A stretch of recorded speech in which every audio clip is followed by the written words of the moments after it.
Hi all, welcome back to our channel Siji Binu official. ഈ വീഡിയോയിൽ എൻ്റെ ഇന്നത്തെ ലഞ്ച് പ്രിപ്പറേഷനാണ് കേട്ടോ ഞാൻ കാണിക്കാൻ ആഗ്രഹിക്കുന്നത്. എത്രത്തോളം വീഡിയോയിൽ കാണിക്കാൻ പറ്റുമെന്ന് എനിക്കറിയില്ല. മിക്കതും ഞാൻ ട്രൈ ചെയ്യാം കേട്ടോ. അതിന് മുന്നേ ബ്രേക്ക്ഫാസ്റ്റിന് ഞാൻ റാഗി ദോശയും പിന്നെ ചെറുപയറും കറിയാണ് കേട്ടോ കഴിക്കുന്നത്. കുറച്ച് ദിവസമായിട്ട് ഞാൻ ഡയറ്റ് തുടങ്ങിയിട്ട് അറിയാമല്ലോ, ഡയറ്റിന് നല്ലൊരു ഓപ്ഷനാണ് റാഗി. ഈ ഗോതമ്പിനേക്കാളും ബെസ്റ്റാണ് കേട്ടോ റാഗി. ഈ വെയിറ്റ് ലോസൊക്കെ ആഗ്രഹിക്കുന്നവർക്ക് റാഗി കഴിച്ച് ഹെൽത്തി ഡയറ്റ് ചെയ്യാം. ഞാൻ ഡയറ്റിങ് ചെയ്യുന്ന സമയത്തൊക്കെ എനിക്ക് നന്നായിട്ട് ഹെയർ ഫോൾ നന്നായിട്ട് വരാറുണ്ട്. അപ്പം എല്ലാവർക്കും അങ്ങനെ ഉണ്ടാവുമെന്ന് എനിക്കറിയില്ല. എനിക്കെന്തായാലും ഹെയർ ഫോൾ തുടങ്ങിയിട്ടുണ്ട് കേട്ടോ ഈ ഡയറ്റിങ് തുടങ്ങിയപ്പോൾ മുതൽ. അപ്പം ഡിന്നറിന് ഇപ്പോൾ വെജിറ്റബിളും ഫ്രൂട്ട്സൊക്കെ ഇട്ട് ഉണ്ടാക്കിയ ഒരു മിക്സ്ഡ് സാലഡാണ് ഇപ്പോൾ ഡിന്നറിന് കഴിക്കുന്നത്. അപ്പോൾ ഹെയർ ഫാളും അപ്പോൾ വരുന്നുണ്ട്. അതുകൊണ്ട് ഹെയർ ഫാൾ കുറയ്ക്കാനൊക്കെ ആയിട്ട് നല്ലൊരു ഓപ്ഷനാണ് ഇപ്പോൾ റാഗി. അപ്പോൾ ഞാൻ അതുകൊണ്ടാണ് കൂടുതലായിട്ട് ഇപ്പോൾ റാഗി എൻ്റെ ഫുഡിൽ ഉൾപ്പെടുത്തിയിരിക്കുന്നത്. ബ്രേക്ക്ഫാസ്റ്റ് കഴിഞ്ഞതിന് ശേഷം പുറത്തേക്ക് ഞാൻ ഇറങ്ങിയിട്ട് ചെടി നനയ്ക്കാനൊക്കെ ആയിട്ട് കുറച്ച് പണിയുണ്ടായിരുന്നു പുറത്ത്. അപ്പോൾ അതൊക്കെ ചെയ്ത് കഴിഞ്ഞിട്ടാണ് ഞാനിപ്പോൾ കിച്ചണിലേക്ക് കയറണത്. ഇതിപ്പോൾ എൻ്റെ ചെറിയൊരു കിച്ചണാണ് കേട്ടോ. ചെറിയൊരു കിച്ചണാണ്, ഒരാൾക്ക് നിന്ന് തിരിയാനുള്ള സ്പേസൊക്കെ തന്നെ ഉള്ളൂ. അപ്പോൾ അത് മതിയല്ലോ, ഞങ്ങൾ 2 പേര് മാത്രമല്ലേ ഉള്ളൂ ഇവിടെ.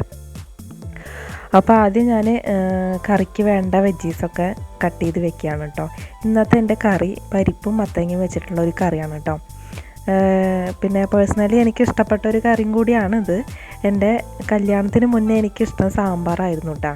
പിന്നെ സാമ്പാറും ചോറും പിന്നെ ഒരു മീൻ കറി ഉണ്ടെങ്കിൽ എനിക്ക് ഭയങ്കര ഇഷ്ടമായിരുന്നു അങ്ങനെ ഒരു കോമ്പിനേഷൻ. മീൻ കറി അല്ല കേട്ടോ, മീൻ വറുത്തത്. പിന്നെ ആഫ്റ്റർ മാരേജിന് ശേഷം ഞാൻ സാമ്പാർ ഇഷ്ടമില്ലാതെയായി എനിക്ക്. കാരണം എന്ന് വെച്ചാൽ ഹസ്ബൻഡിൻ്റെ വീട്ടിൽ, അതായത് വിനേട്ടൻ്റെ വീട്ടിൽ എന്നും സാമ്പാറായിരുന്നു. പച്ചക്കറി വെച്ചിട്ടുള്ളൊരു കറി ഉണ്ടെങ്കിൽ അത് സാമ്പാറായിരിക്കും, അല്ലാണ്ട് വേറെ ഒരു കറി വെച്ചിരുന്നില്ല. പിന്നെ ഫിഷും മേടിക്കാറുണ്ട് അങ്ങനെ. അപ്പോൾ ഈ കറി ഒന്നും ഒരു കറി തന്നെ കഴിക്കുകയാണെങ്കിൽ നമുക്ക് മടുപ്പ് തോന്നില്ലേ. അങ്ങനെ എനിക്ക് സാമ്പാറിനോട് ഒരു ഇഷ്ടമില്ലായ്മ മുതൽ തോന്നി തുടങ്ങി കേട്ടോ. ബഹ്റൈനിൽ വന്നപ്പോൾ വല്ലപ്പോഴൊക്കെ ഞാൻ സാമ്പാർ വെക്കാറുണ്ട്, അത് വല്ലപ്പോഴും. അപ്പോൾ വല്ലപ്പോഴൊക്കെ ഒരു സാമ്പാർ കഴിക്കുമ്പോൾ നമുക്ക് അതിനോടൊരു മടുപ്പ് തോന്നത്തില്ല. അപ്പോൾ മത്തങ്ങ വലിയ ഒരു കഷ്ണം ഞാൻ എല്ലാം കട്ട് ചെയ്ത് വെച്ചു കേട്ടോ. അതിൽ എല്ലാം നമുക്കിപ്പോൾ ആവശ്യമില്ല, പകുതി കഷ്ണം മാത്രമേ ഇപ്പോൾ ഈ കറിക്ക് നമ്മൾ എടുക്കുന്നുള്ളൂ. പകുതി കഷ്ണം ഞാൻ അടപ്പുള്ളൊരു പാത്രത്തിലാക്കിയിട്ട് അടച്ച് ഫ്രിഡ്ജിൽ വെക്കുകയാണ് കേട്ടോ. ഈ മുറിച്ച് മേടിക്കുന്ന ഈ പച്ചക്കറികളുണ്ടല്ലോ, ഈ മത്തങ്ങ, കുമ്പളങ്ങ, വെള്ളരി അങ്ങനത്തുള്ള വെജീസൊക്കെ മേടിക്കുമ്പം മേടിച്ചിട്ട് കൊണ്ടുവന്ന പാടെ ഫ്രിഡ്ജിൽ വെക്കാതെ നോക്കുക കേട്ടോ. അങ്ങനെ വെക്കുമ്പോൾ അത് പെട്ടെന്ന് ചീഞ്ഞ് പോകാനുള്ള ചാൻസസ് ഉണ്ട്. അങ്ങനെ വെക്കുമ്പോൾ അത് അപ്പോൾ തന്നെ ക്ലീൻ ചെയ്ത് കട്ട് ചെയ്തതിന് ശേഷം എയർ ടൈറ്റ് ആയിട്ടുള്ള ഒരു കണ്ടെയ്നറിൽ സൂക്ഷിച്ച് വെക്കുക കേട്ടോ ഫ്രിഡ്ജിൽ. അപ്പോൾ അത് കുറച്ച് ദിവസങ്ങൾ കൂടി അതിങ്ങനെ ഫ്രഷായിട്ട് ഇരിക്കും അത്. അപ്പോൾ ഈ കാര്യം ഞാൻ എൻ്റെ അനുഭവം കൊണ്ട് ഞാൻ പഠിച്ചതാണ് കേട്ടോ. അങ്ങനെ മുഴുവനായിട്ട് മേടിക്കുന്ന പച്ചക്കറി ആണെങ്കിൽ അങ്ങനെ പ്രശ്നമില്ല, അതങ്ങനെ കുറച്ച് കാലം ഫ്രിഡ്ജിൽ ഇങ്ങനെ ഇരിക്കും. അങ്ങനെ മുറിച്ച് മേടിക്കുന്ന പച്ചക്കറി ആണെങ്കിൽ ഞാൻ അങ്ങനെ ചെയ്ത് വെക്കാറുണ്ട് കേട്ടോ. കുക്കറിൽ ഞാൻ പരിപ്പ് വേവിക്കാൻ വെച്ചിട്ടുണ്ട് കേട്ടോ. പരിപ്പ് നമ്മുടെ നാട്ടിൽ ഇപ്പോൾ കിട്ടുന്ന പോലത്തെ മഞ്ഞ പരിപ്പ് തന്നെയാണ്. ഇവിടെ പിന്നെ ഒരു ഓറഞ്ച് നിറത്തിലുള്ള ഒരു പരിപ്പ് കിട്ടാറുണ്ട് കേട്ടോ. അത് നമ്മുടെ ഈ പരിപ്പിൻ്റെ അത്ര ടേസ്റ്റ് പോരാ. അത് പെട്ടെന്ന് വെന്ത് കിട്ടും, ഒരു തിളയ്ക്കുമ്പോഴേക്കും തന്നെ അത് വെന്ത് കിട്ടും. പക്ഷേ നമ്മുടെ മഞ്ഞ പരിപ്പിൻ്റെ അത്രയ്ക്കും പോരാ കേട്ടോ. അപ്പോൾ അത് മേടിക്കാറില്ല, ഈ മഞ്ഞ പരിപ്പ് തന്നെ ഞങ്ങൾ മേടിക്കാറും. അപ്പോൾ അത് ആ പരിപ്പ് വേവുന്ന നേരം കൊണ്ട് നമുക്ക് തേങ്ങ അരച്ചെടുക്കാം കേട്ടോ. തേങ്ങയും പിന്നെ 2 പച്ചമുളകും പിന്നെ കുറച്ച് നല്ല ജീരകവും കൂടിയിട്ട് ഒന്ന് മിക്സിയിൽ അരച്ചെടുക്കുക കേട്ടോ. അരച്ചെടുക്കുക എന്ന് പറയുമ്പോൾ ഫൈൻ പേസ്റ്റായിട്ട് എടുക്കണ്ട, ഒരു തരിതരിപ്പോട് കൂടിയിട്ട് തേങ്ങയുടെ അങ്ങനെ തരിതരിപ്പോട് കൂടിയിട്ട് തന്നെ നമ്മൾ അരച്ചെടുക്കുക കേട്ടോ.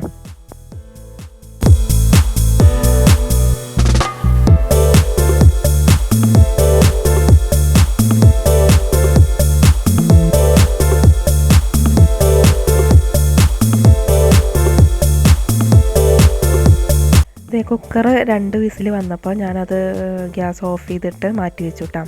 അതിൻ്റെ ഹെയറൊക്കെ ഒന്ന് പോട്ടെ. ആ നേരം കൊണ്ട് നമുക്ക് ചോറ് വയ്ക്കാം. അപ്പോൾ ചോറ് വയ്ക്കാനുള്ള പാത്രമൊക്കെ ഞാനെടുത്ത് കഴുകി സെറ്റാക്കി വെച്ചു. അപ്പോൾ അരി വയ്ക്കുന്ന ബാസ്ക്കറ്റ്, അതിൽ അരി കുറച്ചും കൂടി ഉള്ളൂ കേട്ടോ, ഇന്ന് വയ്ക്കാനുള്ള അരിയും കൂടി ഉള്ളൂ. അതോടുകൂടി ആ അരി തീർന്നു. അപ്പോൾ ഞങ്ങൾ വേറെ അരി മേടിച്ച് വെച്ചിട്ടുണ്ട്, പാക്കറ്റൊന്നും പൊട്ടിച്ചിട്ടില്ല. അപ്പോൾ ഈ ഇപ്പോൾ ഉപയോഗിക്കുന്ന അരി കഴിഞ്ഞോട്ടെ, അതിന് ശേഷം പാക്കറ്റ് പൊട്ടിച്ച് ഇത് ബാസ്ക്കറ്റിലിടാന്നുള്ളതിൽ മാറ്റി വെച്ചേക്കാണ് കേട്ടോ. മട്ട റൈസാണ് കേട്ടോ ഞങ്ങൾ മേടിച്ചത്. അപ്പോൾ ഈ ബ്രാൻഡ് പൂരം മട്ട റൈസാണ് കേട്ടോ. ഇതിന് മുന്നേ ഞങ്ങളൊരു 5 കിലോ മട്ട റൈസ് മേടിച്ചിട്ടുണ്ടായിരുന്നു. അതിൻ്റെ ബ്രാൻഡ് ഏതാണെന്ന് എനിക്ക് ഓർമ്മയില്ല കേട്ടോ. അത് മേടിച്ചിട്ട് ഒരു 1.5 പണി കിട്ടി കേട്ടോ. ആ അരിയിൽ മൊത്തം കെമിക്കലായിരുന്നു. ആ അരി മട്ട റൈസ് വരെ ചുവന്നിട്ട് ഇരിക്കുന്നുണ്ട് കേട്ടോ. പക്ഷെ അത് വെള്ളത്തിലിട്ട് കഴുകുമ്പോൾ ഉണ്ടല്ലോ, നമ്മുടെ കയ്യുമ്മ നിറച്ച് ചുവന്ന നിറത്തിലുള്ള മെഴുക് പറ്റി പിടിച്ചിരിക്കുകയായിരുന്നു നമ്മുടെ കൈ നിറച്ച്. അപ്പോൾ എന്താല്ലേ, അതൊക്കെ കെമിക്കലല്ലേ. എന്നിട്ട് ഞാനത് ഉപയോഗിക്കുന്നത് എങ്ങനെയെന്ന് വെച്ചാൽ അരമണിക്കൂർ തിളച്ച വെള്ളത്തിൽ ഈ അരി ഇട്ട് വയ്ക്കും. അപ്പോൾ അരമണിക്കൂറിന് ശേഷം നമ്മൾ അരി എടുത്ത് നന്നായിട്ട് കയ്യിലിട്ട് ഉരച്ച് കഴുകിയെടുക്കും. അപ്പോൾ നല്ല ക്ലീനായിട്ട് കിട്ടും കേട്ടോ. മെഴുകും ആ കളറും ഒക്കെ പോയിട്ട് നല്ല ക്ലീനായിട്ട് കിട്ടും. അപ്പോൾ അതിന് ശേഷം ആണ് ഞങ്ങൾ ചോറ് വെച്ചിരുന്നത്. അപ്പോൾ അതിന് ശേഷം ഈ അരി കഴിഞ്ഞോടുകൂടി പിന്നെ ഞങ്ങൾ ആ ബ്രാൻഡ് മട്ട അരി ഞങ്ങൾ മേടിച്ചിട്ടില്ല കേട്ടോ. അതിന് ശേഷം ഞങ്ങളിപ്പോൾ പുതിയ ബ്രാൻഡ് ഇപ്പോൾ മേടിച്ചത്, അത് നോക്കുമ്പോൾ നല്ല റൈസാണ് കേട്ടോ, നല്ല അരിയാണ്. കണ്ടിട്ട് കളറായിട്ട് തോന്നിയിട്ടില്ല, നല്ലതായിട്ട് തോന്നി. നാളെ തൊട്ട് ഇനിയിപ്പോൾ അരി വെച്ച് തുടങ്ങത്തുള്ളൂ കേട്ടോ. അങ്ങനെ ചോറ് വേവിക്കാൻ വെച്ചിട്ടുണ്ട്, അതവിടെ കിടന്ന് വേവട്ടെ കേട്ടോ. ഇനി കറിയുടെ കാര്യം നമുക്ക് കണ്ടിന്യൂ ചെയ്യാം. ഈ വേവിച്ച് വെച്ച പരിപ്പിലോട്ട് നമ്മുടെ മത്തങ്ങയും പിന്നെ മുളക് പൊടി, മഞ്ഞൾപ്പൊടി, ഉപ്പ്, പിന്നെ 2 പച്ചമുളക് കീറിടുക, ഇതൊക്കെ ഇട്ടിട്ട് ആവശ്യത്തിനുള്ള വെള്ളവും ചേർത്ത് നമ്മൾ അടച്ച് വെച്ച് വേവിച്ചെടുക്കുക കേട്ടോ. ഇന്നിപ്പോൾ ലഞ്ചിന് വെക്കണത് ഈ കറിയും മത്തങ്ങ കറിയും പിന്നെ ക്യാരറ്റും ക്യാബേജും കൂടിയിട്ടുള്ള ഒരു ഉപ്പേരിയും കൂടി, അത് മാത്രമാണ് കേട്ടോ. ഒരു ഫ്രൈ ഐറ്റംസും കൂടി ഉണ്ടെങ്കിൽ നന്നായേനെ അല്ലേ. ആരില്ല, ഡയറ്റിങ്ങൊക്കെ അല്ലേ, അപ്പോൾ അതൊക്കെ അങ്ങനെ അങ്ങോട്ട് പോട്ടെ. പിന്നെ ഇന്നലെ ഉണ്ടാക്കിയ ഒരു തക്കാളി ചമ്മന്തിയും കൂടി ഉണ്ട് കേട്ടോ. പിന്നെ പപ്പടം കാച്ചാനൊക്കെ ഇരിക്കുന്നുണ്ട്. തൽക്കാലം ഇപ്പോൾ ഞാൻ പപ്പടം കാച്ചുന്നില്ല, അങ്ങനെ അഡ്ജസ്റ്റ് ചെയ്യാമെന്ന് വിചാരിച്ചു. ക്യാരറ്റ് കട്ട് ചെയ്തിട്ട് നമ്മൾ ഉപ്പേരി ഉണ്ടാക്കില്ലേ, അതിനോടൊക്കെ വലിയ താല്പര്യമില്ല കേട്ടോ. അങ്ങനെ ഗ്രേറ്റ് ചെയ്ത് എടുക്കുന്നതാണ് എനിക്കിഷ്ടം. അതുപോലെ ബീട്രൂട്ടും ഗ്രേറ്റ് ചെയ്തിട്ട് തന്നെ ഞാൻ കൂടുതൽ ഉപ്പേരി വയ്ക്കാറ്. അങ്ങനെ ക്യാബേജും ക്യാരറ്റും നമ്മൾ കട്ട് ചെയ്ത് വെച്ച് കഴിഞ്ഞതിന് ശേഷം ഒരു പണിയും കൂടി ഉണ്ട് കേട്ടോ. നമ്മുടെ വെള്ളത്തിൻ്റെ ക്യാൻ നമ്മൾ പുറത്ത് കൊണ്ടുപോയി വെച്ചിട്ടുണ്ട്. വെള്ളം ഇന്നലത്തോടു കൂടി കഴിഞ്ഞു. അപ്പോൾ രാവിലെ വിനാട്ടം പോകുമ്പോൾ ഈ ക്യാൻ പുറത്തെ സ്റ്റെപ്പിൻ്റെ അവിടെ കൊണ്ടുപോയി വയ്ക്കും. അപ്പോൾ അവിടെ കുറച്ചൊരു 10 മണി ഒരു 11 മണിയൊക്കെ ആകുമ്പോഴേക്ക് അവരത് വെള്ളം നിറച്ച് വെച്ചിട്ടുണ്ടാവും കേട്ടോ. അപ്പോൾ അത് എടുക്കാൻ വന്നതാണ് ഞാൻ. ഇങ്ങനെ വെള്ളം കഴിയുമ്പോൾ നമ്മളിങ്ങനെ ക്യാൻ കൊണ്ടുവന്ന് വെക്കും കേട്ടോ. അപ്പോൾ അവർ നിറച്ച് വെക്കും. അപ്പോൾ ഇങ്ങനെ ഒരു ക്യാൻ മേടിക്കുമ്പോൾ ഒരു 4 മാക്സിമം ഒരു 5 ദിവസം ഒരു ക്യാൻ നമുക്ക് ഉപയോഗിക്കാൻ പറ്റും കേട്ടോ. അപ്പോൾ നമ്മുടെ കറി പാകത്തിന് വെന്ത് റെഡിയായിട്ട് വന്നിട്ടുണ്ട് കേട്ടോ. ഇനി നമുക്ക് ഇതിലേക്ക് നമ്മൾ അരച്ച് വെച്ച അരപ്പുണ്ടല്ലോ, തേങ്ങ, ആ കൂട്ട് നമ്മൾ കറിയിലേക്കിട്ട് നന്നായി ഇളക്കിയെടുക്കുക കേട്ടോ. കുറച്ച് വെള്ളമൊക്കെ ചേർത്തെടുക്കുക കേട്ടോ. ഇത് ഞാൻ അധികം ലൂസ് ടൈപ്പായിട്ടല്ല കേട്ടോ ഈ കറി ഞാൻ ചെയ്തെടുക്കുന്നത്, കുറച്ചൊരു കട്ടിക്കാണ്. അതാണ് എനിക്ക് കുറച്ചും കൂടി ഒരു ടേസ്റ്റ് തോന്നിയിട്ടുള്ളത്, അങ്ങനെ എടുക്കുന്നതാണ് കേട്ടോ. പിന്നെ അതിന് ശേഷം കറി തിളച്ചതിന് ശേഷം മാറ്റി വയ്ക്കാം. പിന്നെ കുറച്ച് വെളിച്ചെണ്ണയിൽ കുറച്ച് കടുകിട്ട് പൊട്ടിച്ച് താളിച്ചെടുക്കുക കേട്ടോ. ഇതിൽ കൂടെ കറിവേപ്പില ഉണ്ടെങ്കിൽ ആ കറിവേപ്പിലയും കൂടി ഇട്ടിട്ട് മൂപ്പിച്ചെടുക്കുക കേട്ടോ. അത് കുറച്ചും കൂടി നല്ല ടേസ്റ്റ് കിട്ടും. ഇപ്പം എൻ്റെ കയ്യിൽ കറിവേപ്പിലൊന്നുമില്ല, അപ്പോൾ അതുകൊണ്ട് അതൊന്നും ഞാൻ ഇട്ടില്ല. അതിന് ശേഷം ചോറ് പാകത്തിന് വെന്ത് കിട്ടിയിട്ടുണ്ട്. ഇനി നമുക്കത് വാർക്കാനായിട്ട് എടുത്ത് വെക്കാം കേട്ടോ. വാർക്കാനായിട്ട് ഞാൻ സിങ്കിലേക്ക് ഉള്ള വെള്ളം ഞാൻ കുറച്ചിങ്ങനെ ഒഴിച്ച് കളയും കേട്ടോ. അതിന് ശേഷമാണ് ഞാൻ ആ പാത്രത്തിൻ്റെ മൂടി അടപ്പിട്ടിട്ട് ഈ ക്ലിപ്പ് ഉണ്ടല്ലോ, ഈ കറുപ്പ് നിറത്തിലുള്ള ഒരു ക്ലിപ്പ്, ഓഫീസിലും കാര്യങ്ങൾക്കൊക്കെ ഉപയോഗിക്കുന്ന ഒരു കറുപ്പ് ക്ലിപ്പ് കിട്ടും. ആ ക്ലിപ്പ് ഒരു 3 വശത്തായിട്ട് ഇട്ടതിന് ശേഷം ഞാൻ അങ്ങനെ കമഴ്ത്തി വയ്ക്കും കേട്ടോ. കമഴ്ത്തി വയ്ക്കും. അപ്പം കഴിക്കാറാകുമ്പോഴേക്കും എല്ലാ വെള്ളവും പോയിട്ടുണ്ടാവും. ഇനി നമുക്ക് ഉപ്പേരി ഉണ്ടാക്കാനുള്ള തയ്യാറെടുപ്പാണ്. കടുക് പൊട്ടിച്ച് പച്ചമുളക് ഇട്ടിട്ടാണ് കേട്ടോ ഞാൻ വയ്ക്കുന്നത്.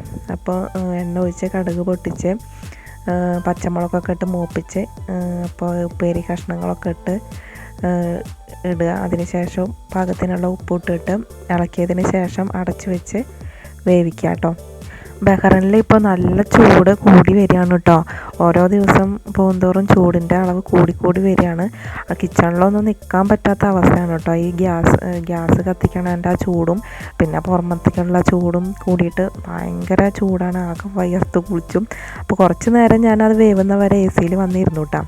അത് കഴിഞ്ഞ് പോയി നോക്കിയപ്പോഴല്ലേ കുറച്ച് അടി കരിഞ്ഞിരിക്കണം കേട്ടോ. ഈ സൈഡ് ഭാഗത്ത് മൊത്തം ഇങ്ങനെ കുറേശ്ശെ കരിഞ്ഞ് തുടങ്ങിയേക്കണം. അപ്പോൾ തന്നെ ഞാൻ ഗ്യാസ് ഓഫ് ചെയ്തു. അതിന് ശേഷം അങ്ങനെ മാറ്റി നോക്കിയപ്പോൾ സൈഡ് ഭാഗത്തെ കരിഞ്ഞതൊക്കെ ഞാൻ എടുത്ത് കളഞ്ഞിട്ടുണ്ട്. ഈ നടുഭാഗത്ത് മാത്രം കുഴപ്പമില്ല കേട്ടോ. ഈ സൈഡ് ഭാഗത്ത് മാത്രം ഇങ്ങനെ കരിഞ്ഞ് പിടിച്ചിട്ടുണ്ട്. അപ്പോൾ അതൊക്കെ ഇങ്ങനെ ചുരണ്ടി എടുത്ത് കളഞ്ഞു, ശരിയാക്കിയിട്ടാ. ടേസ്റ്റിന് വലിയ കരിഞ്ഞ ചോയും കാര്യങ്ങളൊന്നും എടുക്കണില്ല കേട്ടോ. അപ്പോൾ ഉപ്പേരി ആയതോടുകൂടി നമ്മുടെ ലഞ്ച് പ്രിപ്പറേഷനൊക്കെ കഴിഞ്ഞു. ഇനിയിപ്പോൾ ഒരു 1:30 ആകുമ്പോഴേക്കും ഞാൻ ഊണ് കഴിച്ചു കൂട്ടാം. അപ്പോൾ ഇന്നത്തെ ലഞ്ച് ഈ കറിയും മത്തങ്ങ കറിയും കാബേജ് ഉപ്പേരിയും പിന്നെ ഇന്നലത്തെ ഒരു തക്കാളി ചമ്മന്തി ഉണ്ടായിരുന്നു കേട്ടോ. അതും കൂടി ഞാൻ കഴിച്ചു കൂട്ടാം. ടി വി ഒക്കെ വെച്ച് അതൊക്കെ കണ്ട് റിലാക്സ് ചെയ്തിരുന്നിട്ടാണ് ഞാൻ കറി കഴിക്കാറ്. അല്ലെങ്കിൽ ഏതെങ്കിലുമൊക്കെ ഒരു വ്ളോഗ് ഇട്ടതിന് ശേഷം അത് കണ്ടിരുന്ന് കഴിക്കാറാണ് കേട്ടോ പതിവ്. ഇതിപ്പോൾ ഫോണിൽ വീഡിയോ എടുക്കേണ്ട കാരണം ഞാൻ ടി വി വെച്ചതാണ്. ടി വിയിൽ ഒരു സിനിമ ഒക്കെ കണ്ടിരുന്ന് അങ്ങനെ കഴിച്ചു. നല്ല ടേസ്റ്റ് ഉണ്ടായിരുന്നു കേട്ടോ, എനിക്കിഷ്ടമായി. അപ്പോൾ എല്ലാവരും ഈ കറി ഒന്ന് ട്രൈ ചെയ്ത് നോക്കാത്തവരുണ്ടെങ്കിൽ ഇതൊന്ന് വെച്ച് നോക്കുക കേട്ടോ, നിങ്ങൾക്ക് ഇഷ്ടപ്പെടും. അപ്പോൾ എൻ്റെ വ്ളോഗ് ഇഷ്ടമായെങ്കിൽ എല്ലാവരും സബ്സ്ക്രൈബ് ചെയ്ത് സപ്പോർട്ട് ചെയ്യുക. ബൈ.